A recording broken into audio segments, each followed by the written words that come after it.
ABP news ने आपको कल दिखाया था राधे मां का वो स्टिंग ऑपरेशन जिसमें राधे मां आपको धमकाते हुए, फ्लर्ट करते हुए और पैसे देकर अपने 13 साल के विरोधी को खरीदने की कोशिश करते हुए सुनाई दे रही थी।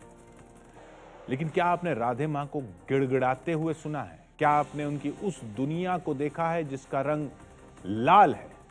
तो देखिए और सुनिए राधे मां का स्टिंग ऑपरेशन पार्ट 2।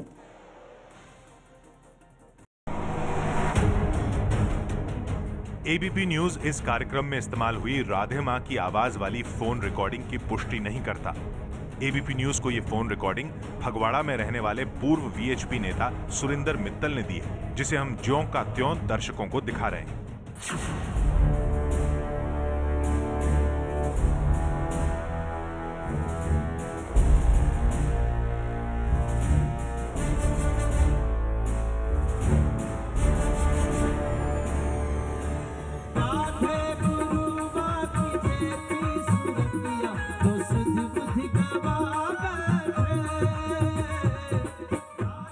चाहे आप भरोसा करते हो या न करते हो, चाहे आप भक्त हो या न हो, राधे मां की ये तस्वीरें आपके जहन में बस चुकी होंगी। इनका परिचय भी बताने की जरूरत नहीं है, क्योंकि मनोज तिवारी जैसे बीजेपी नेता और गायक खुद ही इनकी महिमा का बखान करते रहे हैं।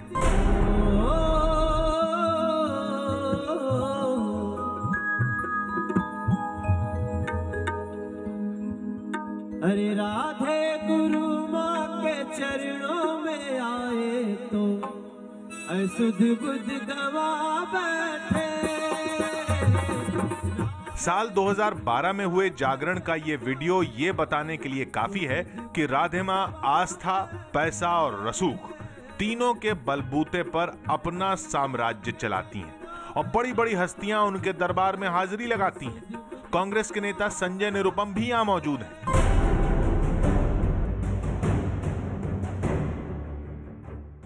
धर्म की ताकत से एक ऐसी सत्ता में बदल चुकी हैं राधे मां, जिसके आगे हर कोई सजदा करता है। एफटीआईआई यानी फिल्म एंड टेलीविजन इंस्टीट्यूट के चेयरमैन पद को लेकर विवादों में घिरे गजेंद्र चौहान भी उनके दरबार का हिस्सा बन चुके हैं, बाकायदा राधे मां के नाम की चुनरी अपने माथे पर सजाकर।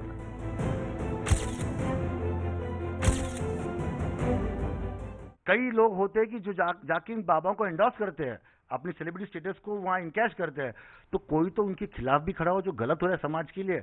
इसी खिलाफ अगर मैं नहीं आवाज उठाऊंगा तो फिर कौन उठाएगा? चुनरी के इस लाल रंग से भी राधे मां का गहरा नाता है। फिलहाल विवादों में घिरी राधे मां न तो अपने गृहनगर गुरदासपुर में है और न ही आस्था की उस दुनिया में जो उन्होंने मुंबई में जगमगाई थी। एबीपी न्यूज पर राधे मां की पड़ताल में पता चला है कि वो इस वक्त महाराष्ट्र के शहर औरंगाबाद के एक कॉटेज होटल मेडोज में आ चुकी हैं। यहां मौजूद है राधे मां की करीब 1.5 से 2 करोड़ रुपए की जैगुआर कार और इसी से जुड़ा राधे मां का लाल रंग से प्यार। इस गाड़ी की अगली सीट पर दिख रही है राधे मां की सीट, जिसे आप गद्दी भी कह सकते हैं। इसका रंग है लाल और यही नहीं, इसी हिस्से के नीचे लगा गाड़ी का एक पहिया भी लाल रंग से रंगा गया है। आपने कभी ऐसा देखा या सुना था? नहीं ना? कोई साधु है तो राग, लोभ, मोह, माया, वासना, इनसे उनकी मुक्ति होनी चाहिए, ये भी जरूरी है। ये तो सिर्फ धंधा है, गंदा है मगर धंधा है। और अब तो आप जो देखेंगे उसकी कल्पना भी नहीं की जा सकती। भक्त राधे मां के चरणों में सिर झुकाते हैं, लेकिन 13 साल से राधे मां को देवी का अवतार मानने के दावे के खिलाफ लड़ रहे सुरिंदर मित्तल का ये दावा देखिए।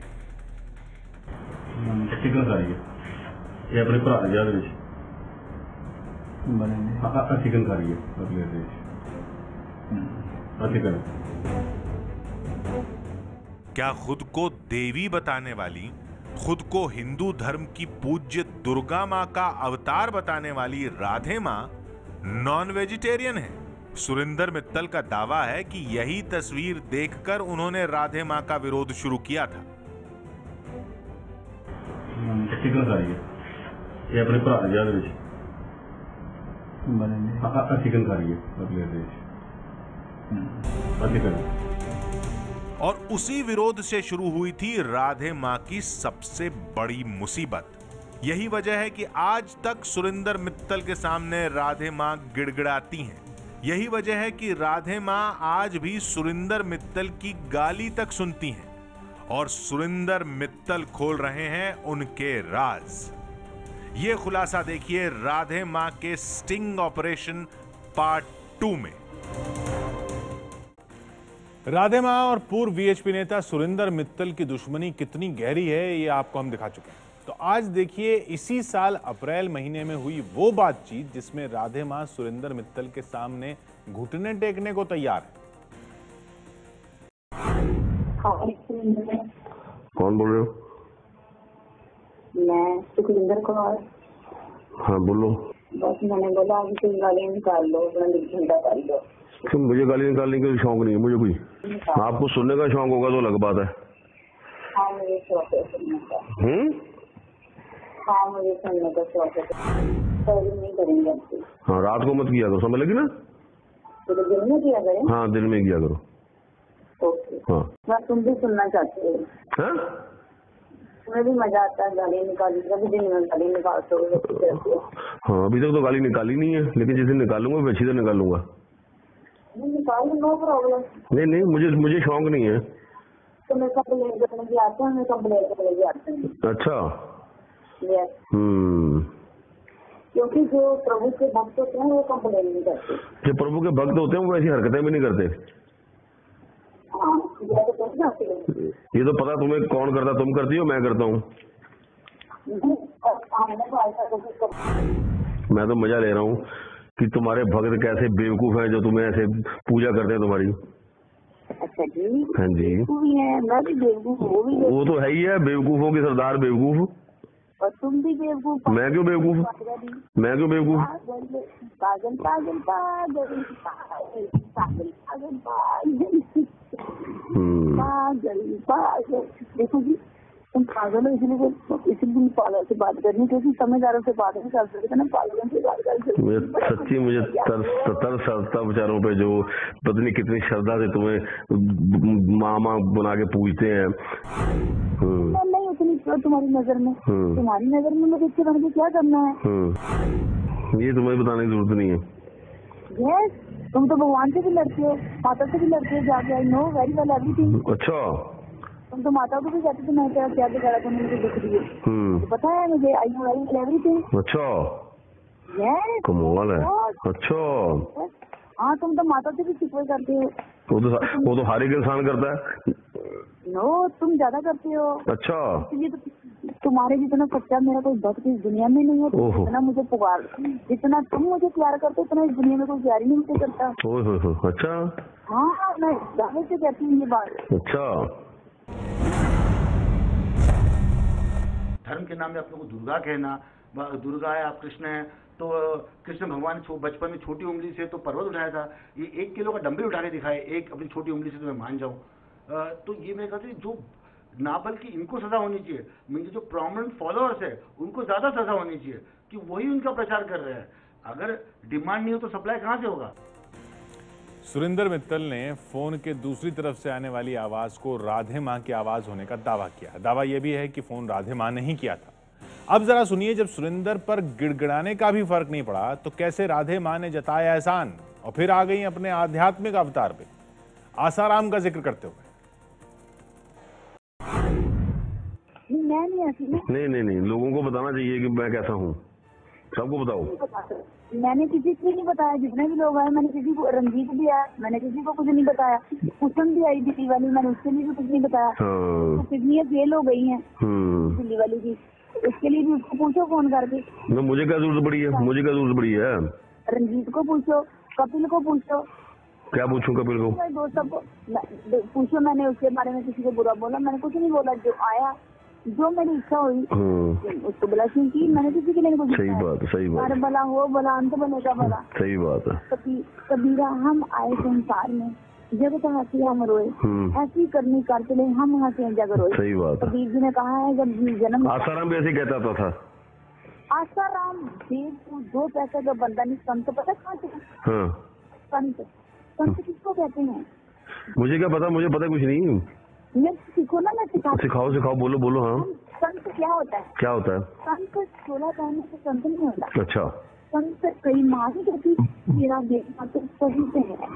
और संत वो है जिसका स्वभाव अच्छा है, जिसको लोग हजारों जुतियां भी मारे तो भी वो हाथ जोड़ दे। सही बात है। शिक्षा से हो रहा है संत जिसका स्वभाव शांत। सही बात है। तभी उस समय फुवाड़े में हाथ जोड़ के माफी मांगे बाकी के समय। हाँ, मैं चली जाती हूँ, कहीं मैं माफी मांग ले। सही बात है। गुड। कौन मूर्खों से पंगा ले? बिल्कुल। उसकी अपनी तो कोई इज्जत नहीं, वो नुकसान करेगा। ये तो बात सही है। माफी मैं मांगी तो मुझे सोच क्या पड़ा, मेरे चाहने वाले में कोई कमी? नो, बल्कि बढ़ गए चाहने वाले तो ज्यादा हो गए। हाँ, क्योंकि उनको पता है चीज पूरा पाए। बिल्कुल कमी नहीं है। सही बात। सारा संस्कार ब्रह्मा जी की रचना है। बिल्कुल हरी है। बिल्कुल परमात्मा है। तो अब मैं हूँ, मुझमें भी परमात्मा का अंश तुम्हें भी है। जिस दिन और आत्मा चली गई उस दिन ये शरीर मिट्टी है, नाशवान। सब लोग मेरी लाश को फूक दें, आत्मा परमात्मा के पास चली जाए। तो इसका मतलब जब तक हमारे अंदर आत्मा है तब तक हम हैं। आत्मा परमात्मा की अंश है। सही बात। इसका मतलब सब में भगवान है। बिल्कुल। तो फिर हम किसको बुरा बोल दें? सही बात है। जब ईश्वर की लीला होती है ना तो बड़े बड़े भाग जाते हैं। सही बात बोली। हाँ, बिल्कुल। ईश्वर का कोई हुक्म होगा, बिल्कुल करवा रहा होगा, जरूर मेरा टेस्ट ले रहा होगा। हाँ। मैं अपने मकसद में रहती हूँ कड़ी की नहीं। हाँ। शिक्षा में कामयाब वो क्योंकि वो मकसदों की शिक्षा लेता है। सही बात। वो मेरा टेस्ट, वो मेरा धैर्य, मेरा सब्र आजमा रहा होगा। देश में मतलब मेरे ख्याल से आतंकवाद से भी ज्यादा खतरा है तो ये जो धर्म के दलाल है इनसे है, क्योंकि ये कैंसर की तरह देश को अंदर से खा रहे हैं। राधे मां को लेकर सुरेंद्र मित्तल का दावा है कि पहले घूस, फिर प्यार मोहब्बत का जाल और फिर गिड़गिड़ाने पर आ गई थी राधे मां। लेकिन इसके बाद उन्होंने शुरू किया डराना, उसी ऊपर वाले के नाम पर जिसके बलबूते आस्था का बड़ा कारोबार चलाने का आरोप लग रहा है। फगवाड़े मारो इसलिए बड़ी, तुम्हारी करतूतें ऐसी थी, हरकतें ऐसी थी। हाँ, मेरी हरकतें बहुत बुरी। बिल्कुल, वो तो है ही है। क्योंकि वो बहुत अच्छे लोग थे ना जिन्होंने मुझे मारा था। बिल्कुल। चाचा का किसी वाइफ को कैंसर हुआ। हाँ। तो फिर उसने मेरे से 14 लाख लिया। अच्छा। और पलटे ने मुझे मारा था, वो भी मेरे पास आया। मुझे पता है, सब पता मुझे। विपिन भी आगे गया। जो लक्ष्मी के पति है, जिनकी पत्नी लक्ष्मी है, उनको तुम भिखारी क्या पैसे दोगे? ये तो उनके ब्रोकर्स को चाहिए पैसे। विष्णु भगवान को क्या खरीद सकते हो, क्या दे सकते हो? आप हो ही कौन? वही तो पालते हैं आपको। आप उनके बच्चे हो। बच्चा बाप को पैसे देगा अभी? सुरेंद्र मित्तल ने एबीपी न्यूज को राधे मां की जो ऑडियो रिकॉर्डिंग दिखाई है, सुनाई है, दी है, उसका जो हिस्सा आप अब देखेंगे उसमें राधे मां अपने इस 13 साल पुराने दुश्मन को मनाने की आखिरी कोशिश करती दिखेंगी और इसमें खुलेगा उनकी जिंदगी का एक राज। अच्छा, मैं इतनी खराब हूँ तुम्हारी नजर में? नहीं, मेरी नजर में नहीं, भगवान की नजर में खराब हो। ओके, मतलब कि भगवान की नजर में खराब हो तो फिर ओके। तुम मतलब डिसीजन लेती हो, तुम अंतर्यामी हो? नहीं, मैं अंतर्यामी नहीं हूँ। मैं माता चिंतपूर्णी का भक्त हूँ। मुझे वहां से पता है, माता रानी बताती है, ये कहती है मैं चिंतपूर्णी की पिंडी में से निकल के आई हूँ, इसके जैसी पापन कोई नहीं है। ओह, अच्छा, माता रानी तुम्हें बताती है। हाँ। तो माता रानी देखो, तो मैं माता रानी की स्पेशल बेटी हूँ। अच्छा। तभी जब लास्ट ईयर गई थी वहां पे तो वहां सिक्योरिटी गार्डों ने घुसने नहीं दिया था अंदर। कहते जब रश में गई थी तो उन्होंने बोला था ये सबसे बड़ी माँ ये है, चल पीछे लाइन में लग। याद है? अच्छा, बोला था मुझे? हाँ, भूल गई। तो क्या कोई बात नहीं, यही माता की लीला है। वही ना, फिर वो स्पेशल बेटी कैसे होगी? फिर तो सब बच्चों जैसी बच्ची हुई ना। कोई बात नहीं, अपने आप को स्पेशल मत मानो ना। ये लोगों को बताया करो, लोगों को उल्लू बनाया करो, लोगों को। मेरी मर्जी, मैं अपने आप को स्पेशल मानती हूँ। अच्छा, हाँ, ये तो है। Yes, you are special. Yeah agree. देखो, तुम्हें कोई कितना भी बुरा माने, सही बात। अच्छा मानते हो ना? मैं मानते नहीं, मैं तो हुई बहुत बुरा। बाबा बनेगा और कौन नेता बनेगा? वो तो हम ही तय कर रहे हैं ना, वो अपने आप तो उड़ के नहीं आ रहे कि ऊपर से फूल बरस रहे और देवी देवता उनको फेंक दिया है। हमने चुना है, हम ही वैसे बन जाते हैं। तो हमें जब एक उंगली की 3 उंगली अपनी तरफ होती है, तो ये अपने आप को, हमें समाज को परिवर्तन की बहुत बड़ी जरूरत है। तो राधे मां का ये स्टिंग ऑपरेशन एबीपी न्यूज कल से दिखा रहा है। इस बीच लगातार राधे मां और उनके समर्थकों से उनका पक्ष जानने के लिए संपर्क भी किया गया, लेकिन राधे मां मुंबई छोड़कर औरंगाबाद चली गई हैं और किसी से बात नहीं कर रही। राधे मां के समर्थक संजीव गुप्ता भी स्टिंग ऑपरेशन और राधे मां पर लगे आरोपों पर सफाई देने से इनकार कर चुके हैं।